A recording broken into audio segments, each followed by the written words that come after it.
വെള്ളാപ്പള്ളി വിഷയത്തിൽ തള്ളാതെയും കൊള്ളാതെയുമുള്ള നിലപാട് ഇന്ന് CPM സ്വീകരിച്ചിരിക്കുന്നു എന്നുള്ളതാണ്. വെള്ളാപ്പള്ളിയുടെ മതനിരപേക്ഷ നിലപാടുകളോട് CPMന് യോജിപ്പാണ്. എന്നാൽ വിരുദ്ധ നിലപാടെടുത്താൽ അതിൽ പാർട്ടിക്ക് ഉത്തരവാദിത്തമില്ലെന്ന് സംസ്ഥാന സെക്രട്ടറി MV ഗോവിന്ദൻ പറഞ്ഞു. CPI ചതിയൻ ചന്തുവെന്ന വെള്ളാപ്പള്ളിയുടെ അഭിപ്രായത്തോട് CPMന് യോജിപ്പില്ല എന്നും MV ഗോവിന്ദൻ. ഞങ്ങൾക്ക് അങ്ങനെ നിലപാടില്ല. ഞങ്ങൾ ആരുടെയും നിലപാട് അന്വേഷിച്ച് നോക്കുന്ന നിലപാടല്ലല്ലോ. ഞങ്ങൾക്ക് ഞങ്ങളുടേതായ നിലപാടുണ്ട്.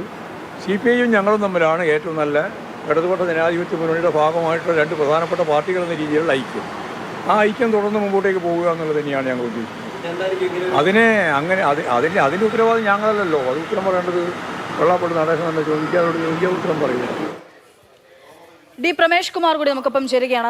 പ്രമേഷ് ഏട്ടാ, ഇവിടെ ഇപ്പം CPI ഏറ്റവും കൂടുതൽ മുഖ്യമന്ത്രിക്കെതിരായിട്ടുള്ള വിമർശനങ്ങൾ ഉന്നയിച്ച് പറഞ്ഞിരിക്കുന്ന കാര്യമായിരുന്നു വെള്ളാപ്പള്ളി വിഷയം. വെള്ളാപ്പള്ളി വിഷയത്തിലൊരു ന്യായീകരിച്ചതിൽ ഉണ്ടായിട്ടുള്ള പ്രശ്നമാണ് ഈ തെരഞ്ഞെടുപ്പ് തോൽവിക്ക് തന്നെ വലിയ കാരണമായി എന്നുള്ളത് ഉന്നയിച്ചിരുന്നു. പിന്നാലെയാണ് ഇന്നലെ വെള്ളാപ്പള്ളി നടത്തിയിട്ടുള്ള ഷോ എന്ന് തന്നെ നമുക്ക് പറയാം. അല്ലെങ്കിൽ വെള്ളാപ്പള്ളിയുടെ ഭാഗത്തുണ്ടായിട്ടുള്ള വൈകാരികമായിട്ടുള്ള പ്രതികരണമൊക്കെ നമ്മൾ കണ്ടു. പക്ഷേ ഇന്നിപ്പോൾ CPM സംസ്ഥാന സെക്രട്ടറിയുടെ പ്രതികരണം വരുമ്പോൾ ഇതാണോ ഈ സസൂക്ഷ്മം സൂക്ഷിച്ച് നടത്തുന്ന പ്രതികരണം എന്നാണോ ഇതിനെ വിലയിരുത്തേണ്ടത്? എങ്ങനെയാണ്?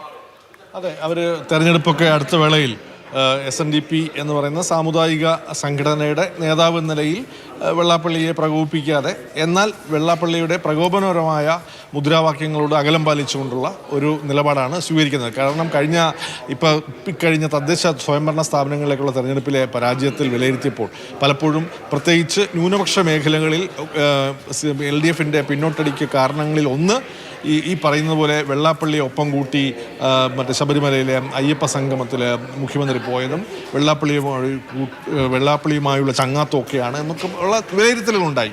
അന്ന് മാത്രമല്ല, ആ സമയത്ത് വെള്ളാപ്പള്ളിയെ പ്രകീർത്തിക്കുന്ന തരത്തിലുള്ള ചില പ്രസ്താവനകൾ ചില മന്ത്രിമാരുടെ ഭാഗത്തു നിന്നുണ്ടാവുകയൊക്കെ ചെയ്തിട്ടുണ്ട്. അപ്പോൾ അതുകൊണ്ടാണ് ഇത്തവണ വളരെ കരുതലോടുള്ള പ്രസ്താവനയാണ് ഇപ്പോൾ CPM സംസ്ഥാന സെക്രട്ടറി നടത്തുന്നത്.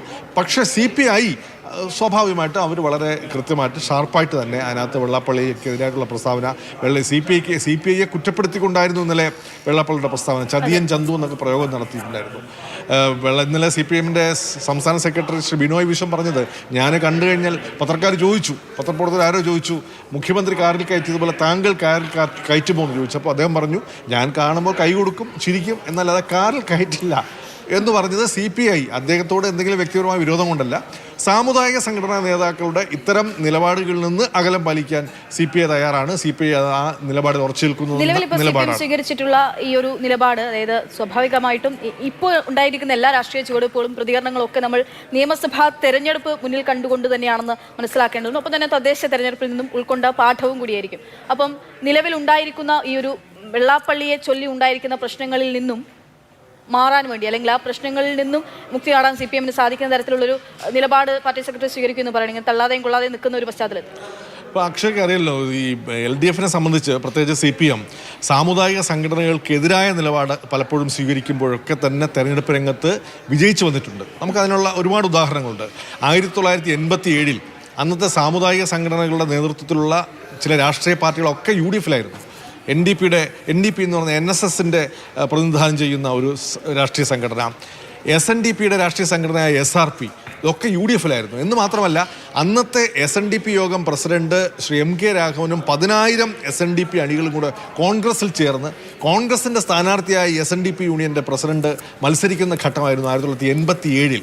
ആ സമയത്ത് ആയിരുന്നു അന്ന് LDF അധികാരത്തിൽ 80-ന് ശേഷം 7 വർഷം കഴിഞ്ഞ ശേഷം അധികാരത്തിൽ വരാൻ വേണ്ടി അന്നത്തെ LDFന് കഴിഞ്ഞു. അതേപോലെ തന്നെ 2006 BJPയുടെ അനുഗ്രഹത്തോടു കൂടി നമ്പൂതിരി മുതൽ നായാടി വരെയുള്ള ഹിന്ദുക്കളെ ഒരുമിപ്പിക്കുന്ന ഒരു രാഷ്ട്രീയ പാർട്ടിയെ രൂപീകരിച്ച് അതിനെ NDAയിൽ ചേർത്ത് NDAയ്ക്കും BJPക്കും വേണ്ടി വെള്ളാപ്പള്ളി ഹെലികോപ്റ്ററിൽ പറന്ന് അന്ന് ഇവിടെ പ്രചാരണം നടത്തുകയുണ്ടായി. 2006 അന്ന് VS അച്യുതാനന്ദ നേതൃത്വത്തിൽ അന്ന് LDF അധികാരത്തിൽ വരികയും ചെയ്തു. VS അന്ന് ആ തലത്തിൽ, അതായത് സാമുദായിക സംഘടനകളുടെ കൂട്ടുപിടിക്കാതെ അല്ലെങ്കിൽ ഓരം പറ്റാതെ നിന്നാൽ നിലവിലത്തെ രാഷ്ട്രീയ സാഹചര്യത്തിൽ മാറുന്നുവല്ലോ. ഇതിപ്പോൾ 2006 കഴിഞ്ഞ് 2026 എത്തി നിൽക്കുമ്പോൾ നിലവിലുള്ള ഇലക്ഷൻ പാറ്റേണുകൾ അല്ലെങ്കിൽ ഇലക്ഷനിൽ പിടിക്കുന്ന ട്രെൻഡ് അനുസരിച്ച് അങ്ങനെയല്ല CPM പിടിക്കുന്നത്. നമുക്ക് എല്ലാവർക്കും അറിയാവുന്നതാണ്, പരസ്യമായിട്ട് തന്നെയുള്ള കാര്യമാണ്.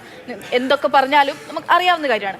അപ്പോൾ ഇനിയുള്ള കാലഘട്ടത്തിൽ അങ്ങനെ സാമുദായിക സംഘടനകളെ വകവെക്കാതെ മുന്നോട്ട് പോയാൽ തന്നെ മതിയോ ഇടതുപക്ഷം എന്നുള്ളതാണ്? അല്ല, ഇവിടെ CPM ഇവിടെ ഒന്ന് ശങ്കിച്ചു നിൽക്കുകയാണ്. ഞാൻ നേരത്തെ പറഞ്ഞതുപോലെ CPMൻ്റെ ഇടതുപക്ഷ രാഷ്ട്രീയത്തിൽ അതിനകത്ത് തെല്ലും വെള്ളം ചേർക്കാതെ തന്നെ സാമുദായിക സംഘടനകളുമായി അകലം പാലിക്കാവുന്നതാണ്. അങ്ങനെ അകലം പാലിച്ച് തന്നെ ആ നിലപാടിൽ ഉറച്ചു നിൽക്കണം എന്നുള്ളതാണ് ശരിക്കും ഇടതുപക്ഷ രാഷ്ട്രീയം നിരീക്ഷിക്കുന്ന അല്ലെങ്കിൽ ഇടതുപക്ഷ രാഷ്ട്രീയത്തിൽ വിശ്വസിക്കുന്ന ഭൂരിഭാഗം ആളുകളും ആഗ്രഹിക്കുന്നത്. പക്ഷേ ഇവിടെ പ്രശ്നം 2 തവണ അധികാരത്തിൽ ഇരുന്ന് 3-ാം തവണ മത്സരിക്കുമ്പോൾ സ്വാഭാവികമായിട്ടുള്ള ഭരണവിരുദ്ധ വികാരത്വമൊക്കെ അതുപോലെ തന്നെ ന്യൂനപക്ഷ ഏകീകരണം UDF അനുകൂലിക്കുമ്പോൾ ഒക്കെ തന്നെ ആ തെരഞ്ഞെടുപ്പ് ഘട്ടത്തിൽ തന്ത്രപരമായ ഒരു നിലപാടാണ് ഇവിടെ CPM സ്വീകരിക്കുന്നത്. SNDP എന്ന സംഘടനയെ കൂടുതൽ പ്രകോപിപ്പിക്കാതിരിക്കുക, അതുകൊണ്ടാണ് വെള്ളാപ്പള്ളിയെ പരസ്യമായി തള്ളി പറയാതിരിക്കുക. എന്നാൽ വെള്ളാപ്പള്ളി ഇപ്പോൾ ചില പ്രസ്താവന ഇപ്പോൾ ഇന്നലെ കൂടി അദ്ദേഹത്തിന് മലബാർ മേഖലയിൽ അദ്ദേഹത്തിന് കോളേജ് കിട്ടുന്നില്ല എന്നൊക്കെയുള്ള പ്രസ്താവനകൾക്ക് നടത്തുന്നുണ്ടായിരുന്നു, ലീഗിനെ കുറ്റപ്പെടുത്തുന്നുണ്ട്. അപ്പോൾ ഇപ്പോൾ CPM നടത്തുന്ന വ്യാഖ്യാനം വെള്ളാപ്പള്ളിയുടെ പ്രസ്താവന പലതും ലീഗിനെതിരാണ്, പക്ഷേ മലബാറിലെയോ അല്ലെങ്കിൽ മലപ്പുറത്തെയോ മുസ്ലിം സമൂഹത്തിനെതിരല്ല എന്നുള്ള പ്രസ്താവനയാണ് ഇതുവരെ നടത്തിയിരുന്നത്. പക്ഷേ ഇന്ന് സംസ്ഥാന സെക്രട്ടറി അങ്ങനെയും ന്യായീകരണം ചമച്ചില്ല. അദ്ദേഹം പറഞ്ഞത് വെള്ളാപ്പള്ളിയുടെ അത്തരം ഈ പ്രകോപനപരമായ അല്ലെങ്കിൽ ഈ പറഞ്ഞ കോൺട്രവേഴ്സ്യലായിട്ടുള്ള പ്രസ്താവനകളോട് ഞങ്ങൾക്ക് യോജിപ്പില്ല, പക്ഷേ അദ്ദേഹത്തെ തള്ളിപ്പറയാതെയാണ് അങ്ങനൊരു നിലപാടാണ് CPM സ്വീകരിക്കുന്നത്. അതിൽ നിന്ന് തികച്ചും വ്യത്യസ്തവും ആണ് CPIയുടെ നിലപാട്. എന്തായാലും ഈ CPM-ന്റെയും CPI-യുടെയും നിലപാട് ഏതു തരത്തിലായിരിക്കും തെരഞ്ഞെടുപ്പിൽ പ്രതിഫലിക്കാൻ പോകുന്നതെന്നൊക്കെ നമുക്ക് കണ്ടറിയാം.